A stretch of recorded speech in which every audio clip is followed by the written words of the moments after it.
हो जाएगा।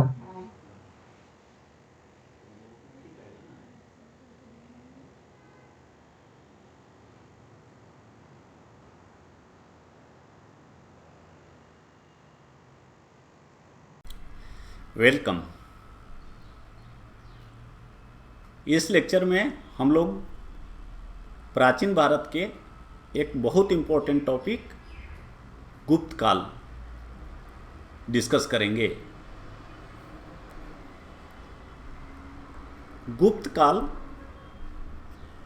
319 से 540 ईस्वी तक का समय माना जाता है। एडी को हम लोग ईस्वी भी बोलते हैं। गुप्त साम्राज्य की स्थापना श्री गुप्त 240 ईस्वी में किए थे। 240 से 280 तक श्री गुप्त का शासन रहा। उसके बाद उनका बेटा घटोत्कच 280 से 319 ईस्वी तक रहा। लेकिन श्री गुप्त को गुप्त वंश का या गुप्त साम्राज्य का स्थापक नहीं माना जाता है, क्योंकि ये दोनों श्री गुप्त और घटोत्कच स्वतंत्र सम्राट के रूप में, साम्राज्य के रूप में शासन नहीं कर रहे थे। वो दूसरे शासक के सामंत के रूप में शासन कर रहे थे। इसलिए इनको गुप्त वंश का संस्थापक नहीं माना जाता है। गुप्त वंश का संस्थापक चंद्रगुप्त प्रथम को इस वंश का पहला स्वतंत्र शासक होने के कारण माना जाता है। इसीलिए गुप्त वंश का वास्तविक संस्थापक चंद्रगुप्त प्रथम को माना जाता है और इसकी स्थापना इन्होंने 319 ईस्वी में की थी और चंद्रगुप्त का शासन 319 से 335 ईस्वी तक रहा था।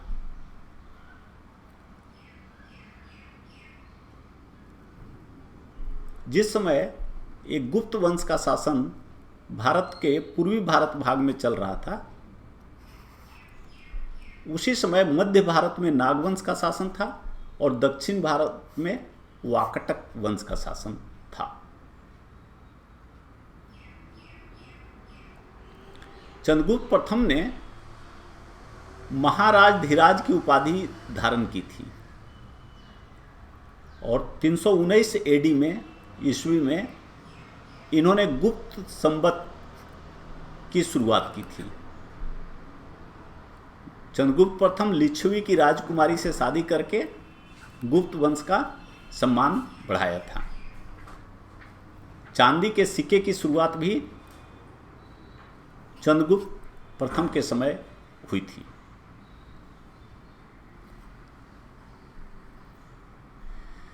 दूसरा प्रमुख शासक गुप्त वंश का समुद्रगुप्त था।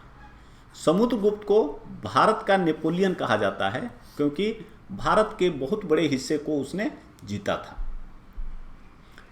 समुद्रगुप्त का शासनकाल 335 से 375 ईस्वी तक का रहा है। उसने समूचे उत्तर भारत और पश्चिमी भारत को जीत लिया था।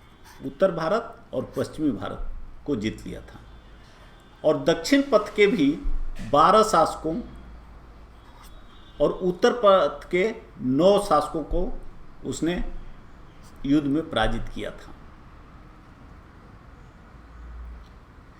चक्रवर्ती सम्राट बनकर उसने विक्रमा की उपाधि धारण की थी।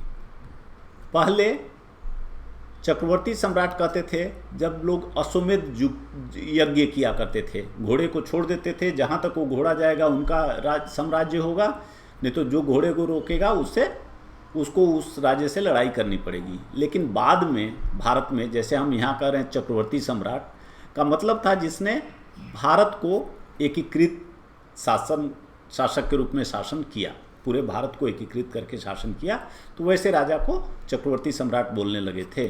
तो समुद्रगुप्त का भी भारत के बहुत बड़े हिस्से पे शासन था, इसलिए उसने अपने आप को चक्रवर्ती सम्राट बनने के बाद विक्रमा की उपाधि धारण की थी। हालांकि इसने एक अश्वमेध यज्ञ भी कराया था।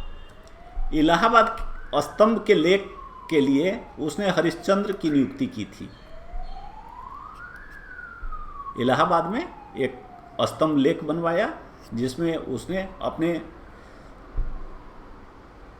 जीवन काल के वर्णन लिखने के लिए हरिश्चंद्र साहित्यकार थे, इनको नियुक्त किया।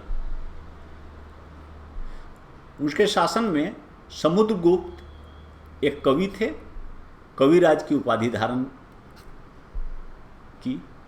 समुद्रगुप्त एक कवि भी थे और उन्होंने कविराज की उपाधि भी धारण की। समुद्रगुप्त को वीणा वादन का भी शौक था और सिक्कों पर वीणा वादन करते हुए समुद्रगुप्त का चित्र को चित्रित किया गया है।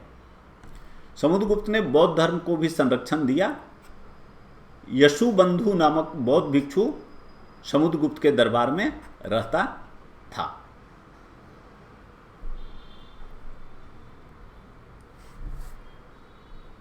समुद्रगुप्त के बाद चंद्रगुप्त द्वितीय 380 से 413 तक शासन करने वाला प्रभावकारी शासक था। चंद्रगुप्त द्वितीय को गुप्त वंश का सबसे महान शासक भी माना जाता है। चंद्रगुप्त द्वितीय के दरबार में 9 रत्न विद्वान 9 विद्वान रहा करते थे। वर रुचि और अमरसी उनमें से संस्कृत भाषा के महान जानकार थे। धन्वंतरी और कालिदास महान कवि थे। कालिदास नाटककार भी थे, नाटक भी लिखते थे। सपना महान ज्योतिष शास्त्री थे। शंकु स्थापत्यकार थे, मतलब आर्किटेक्ट थे। बेताल घाट एक बहुत बड़े जादूगर थे और वराह मिहिर खगोल शास्त्री थे। चंद्रगुप्त द्वितीय ने रुद्रसेन तृतीय की हत्या कर दी थी और उसके बाद विक्रमादित्य की उपाधि धारण कर ली थी। 399 ईस्वी में एक चीनी यात्री फाहियान भारत आया था और 15 वर्ष तक रहा था। चंद्रगुप्त द्वितीय के शासनकाल में हिंदू धर्म का सर्वाधिक विकास हुआ।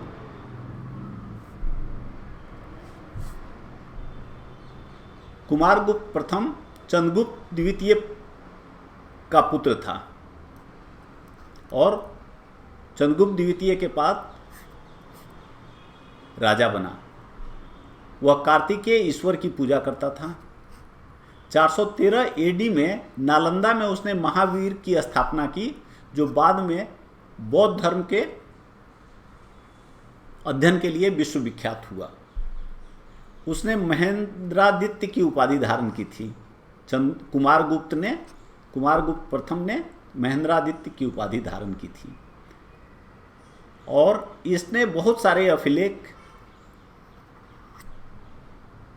खुदवाए। तो गुप्त काल के सर्वाधिक अभिलेख कुमारगुप्त के ही थे। स्कंदगुप्त इस वंश का अंतिम महान शासक था। अंतिम शासक नहीं था, लेकिन अंतिम महान शासक था। इसने गिरनार पर्वत पर सुदर्शन झील की दोबारा मरम्मत करवाई थी। इसी के शासनकाल में हुनों का प्रथम आक्रमण हुआ था।